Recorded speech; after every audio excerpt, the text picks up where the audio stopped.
जय श्री राम, जय श्री बालाजी महाराज की जय हो। राजा रामचंद्र जी महाराज, माता सीता की जय हो। मैं सुनीता यूट्यूब चैनल राम जी की दीवानी में आप सभी भाई बहनों का स्वागत है।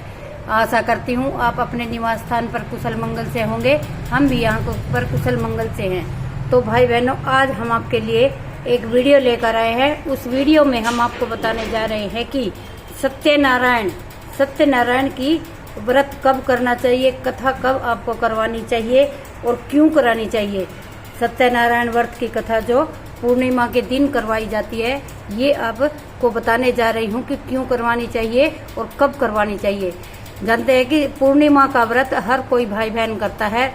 ज्यादातर महिलाएं पूर्णिमा का व्रत करती हैं और वो कथा भी करवा लेती है, लेकिन उन्हें ये नहीं पता होता है कि कथा कब करवानी चाहिए, क्यों करवानी चाहिए, इसका क्या महत्व है। जब आपके घर में कोई दिक्कत हो, परेशानी हो, कोई समस्या हो, तो आप यही सोचते हैं कि हमें क्या करें, हमारे घर की समस्या कैसे दूर हो, हमें कोई ना कोई कुछ उपाय बताए। आप पंडितों के पास भी जाते हैं, किसी के पास आप पत्र दिखवाने के लिए भी जाते हैं, घर का भी दिखवाने जाते हैं कि हमारे घर में क्या दिक्कत आ गई है, क्या परेशानी आ गई है, पंडित जी हमें कुछ बताओ, कि हमारा कुछ समाधान बताओ।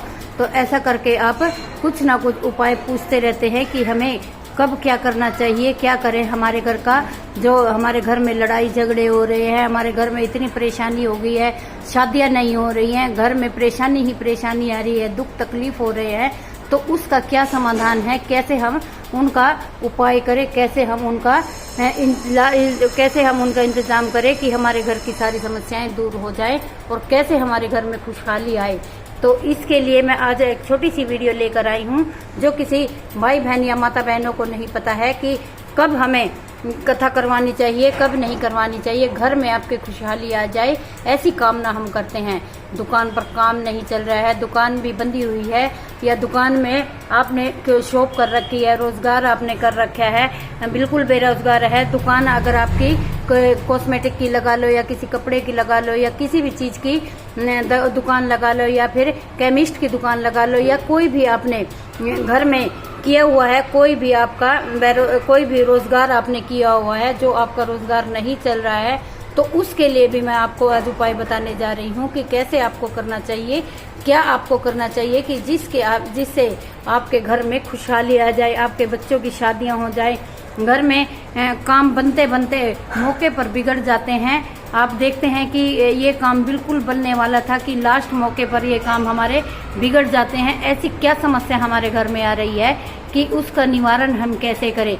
हर दुख का निवारण, हर घर की समस्या यही रहती है कि कैसे उसका निवारण करें। तभी हम किसी भगत के पास, किसी पंडितों के पास ऐसे ही घूमते रहते हैं भक्त का निवारण करने के लिए, लेकिन हमें नहीं पता होता है कि हमें क्या करना चाहिए जिससे लक्ष्मी नारायण की कृपा आपके घर पर बने, आपके घर में बरकत आए, आपके घर में खुशहाली आए। तो उसके लिए मैं लेकर आई हूँ कि सत्यनारायण की कथा आपको हर घर में करवानी चाहिए, जो कि हर समस्याओं का समाधान है। पूर्णिमा का व्रत ज्यादातर लोग 14 में पूर्णिमा पर करते हैं, जैसे कार्तिक की पूर्णिमा हुई, जेठ की पूर्णिमा हुई, या फिर भादव की पूर्णिमा हुई। हर महीने एक पूर्णिमा आती है जिसका व्रत हम करते हैं, और हम पूर्णिमा की कथा भी कर लेते हैं, पूर्णिमा का प्रसाद भी हम ग्रहण करते हैं, पूर्णिमा का व्रत भी हम कर लेते हैं। तो हमें कथा कब करवानी चाहिए, क्यों करवानी चाहिए, इसका विषय में आज हम आपको बताने के लिए जा रहे हैं। तो वीडियो को लास्ट तक देखें। अगर वीडियो को लास्ट तक आप देखें तभी आपको पता चल पाएगा कि कब हमें क्या करना चाहिए, कैसे हमें अपनी समस्याओं से छुटकारा पाने चाहिए कि आपके घर में भी बरकत आए, हर परेशानी आपकी दूर हो जाए।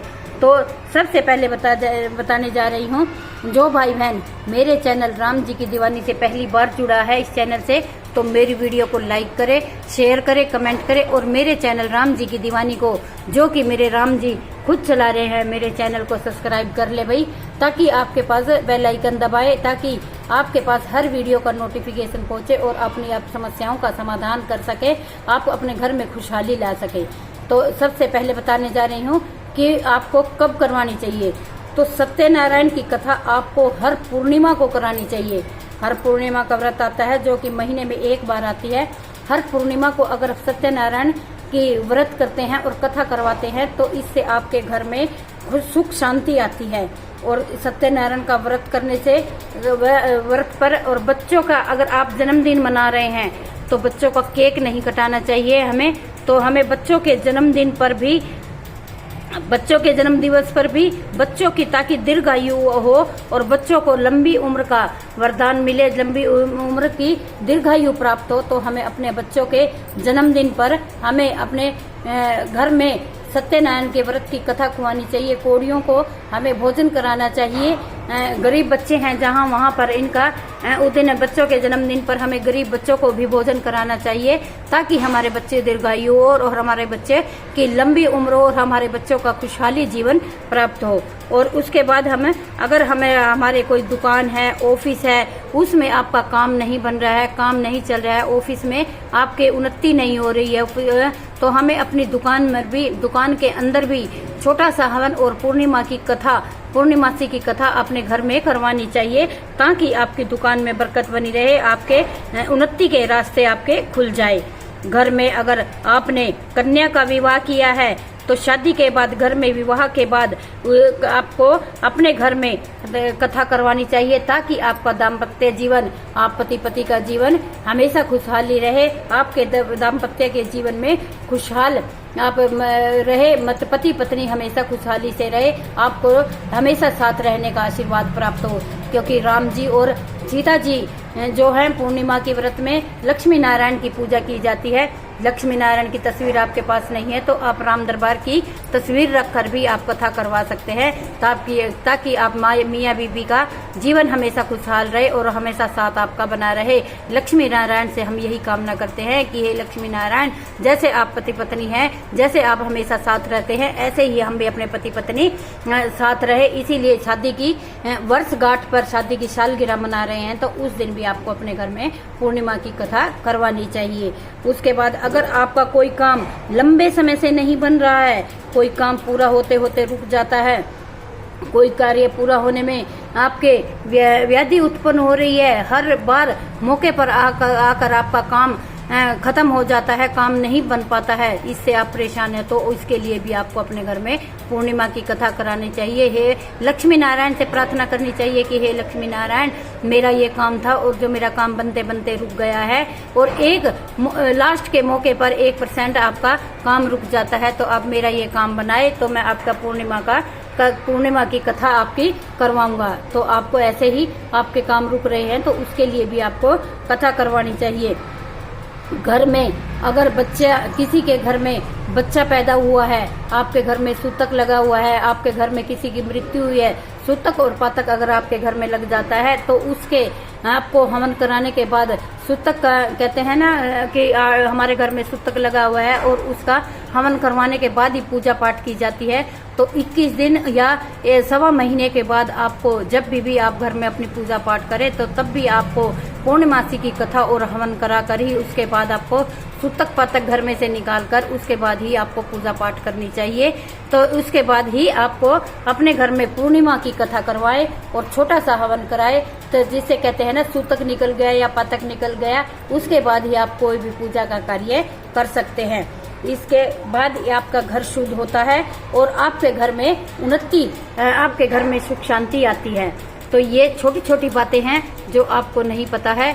कभी भी घर में अगर आप प्रवेश कर रहे हैं, नया घर आपने बनाया है, नए घर में प्रवेश करने से पहले भी आपको सत्यनारायण की कथा करवाकर, छोटा हवन कराकर, कन्याओं को भोजन कराकर ही अपने घर में प्रवेश करना चाहिए। इससे लक्ष्मी नारायण का आशीर्वाद आपको मिलता है। बेरोजगारी है तो आपके घर में लक्ष्मी की प्राप्ति होती है, आपके घर में धन धान्य से भरा जाता है, क्योंकि लक्ष्मी नारायण, जो कि सत्यनारायण की कथा में लक्ष्मी नारायण की ही पूजा की जाती है, और लक्ष्मी नारायण जहां वास करेंगे वहां धन धान्य की भरपूर मात्रा में आपकी उन्नति होगी। तो ये छोटी छोटी बातें हैं जो आपको नहीं पता था। इन छोटी छोटी बातों में अगर कोई बताने में मुझसे कोई भूल हुई है तो मैं उसके लिए भी माफी मांगती हूँ।